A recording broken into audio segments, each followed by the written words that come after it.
টাকা আনছস? হ্যাঁ লই আইছি। চল তাইলে। চালু লও। এইবার কা ভালো দামি গরু কিনবো। ঠিক আছে, আগে হাটে যাই লই। এলাকার ভিতরে নাম ফুরাইতে হইব নাম গো। হ্যাঁ তুই ঠিকই কইছস। এই এলাকার বড় গরু আমরা আনমু, বুঝছো ভাই?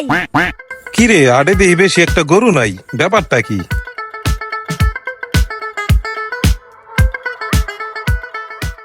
আচ্ছা ভাই ঠিক আছে, তাহলে হইব না? ঠিক আছে থাকেন। দামের উল্টা পাল্টা চাইলে কেমনে হইব? সকাল তালা কি বাজারে একটা ধান্দা বান্দা করতে পারলাম না। দেখি ওই ব্যাপারী রে জিগাইয়া অনি। সালাম আলাইকুম ভাই।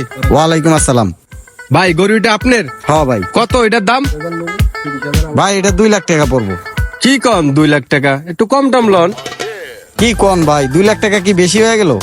আচ্ছা ঠিক আছে, আপনি 1,20,000 ধরেন। না ভাই, এই দামে আপনি এই গরু নিতে পারবেন না। ভাই এটা একটা কথা কইলেন, গরু নিতে পারুম না? ভাই এমন দাম কইলে তো নিতে পারবেন না। এরম দাম না কেরম দাম, এই জায়গার থেকে আমার ধান্দাটা বাইর করতে হবে ভাই। কি কন ভাই? হ্যাঁ ভাই ঠিকই কইছি। আরে ভাই কি গরু এটা, 1,20,000 দিবেন না? না ভাই। দেখেন না ভাই।